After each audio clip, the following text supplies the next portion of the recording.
مانده نباشه.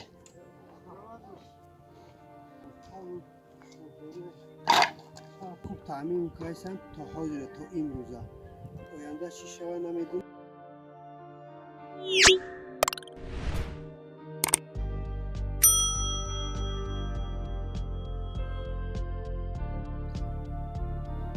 ассалому алайкум тамошобинони ҳамешагии канали мо. имрӯз мо қарор дорем дар майдони варзишии деҳаи Кадара хостем аз рафти кории коргарони майдони варзишӣ барои шумо каме ҳам маълумот диҳем.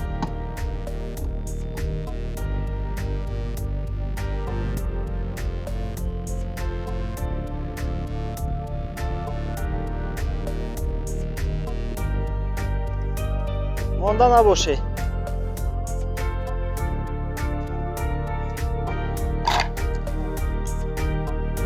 چخیلی که در نوار می‌بینید خودهای آبودانه در دهی که در بام را ندارم.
خب رفتی کارها اکچ خیلی دومه دارد. کارها خوبه. خدا را شکر خوب تعمیم کردن تا حاضر تا این روزه آینده چی شود نمیدونیم. لیکن اگر همی رفتی کار باشه اگر راه رفتار هم انشاءالله خوبش میشه. در این رمضان رفتی کارها چه خیلی مشکلی نیست؟ مشکلی اولی ندیدیم.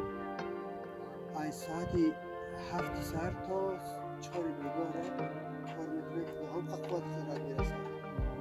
مثلا خوابگاه چه خیلی است؟ خوابگاه خوبه خیلی هم شده.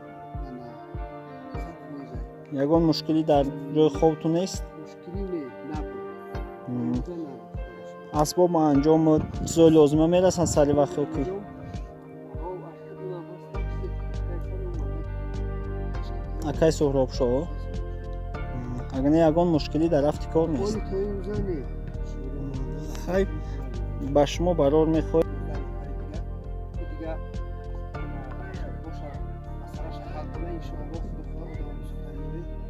مقصد که رفتی کارهای میدانچه‌های ورزشی مینیرم به عهده میگیری اگر یگان نفری باشه که قشلاق بگم کار میخوام کار میگیری یا نمیگیری اگر ابیام مرتب و مرحمت چون مال خاکه پناه تو به خدا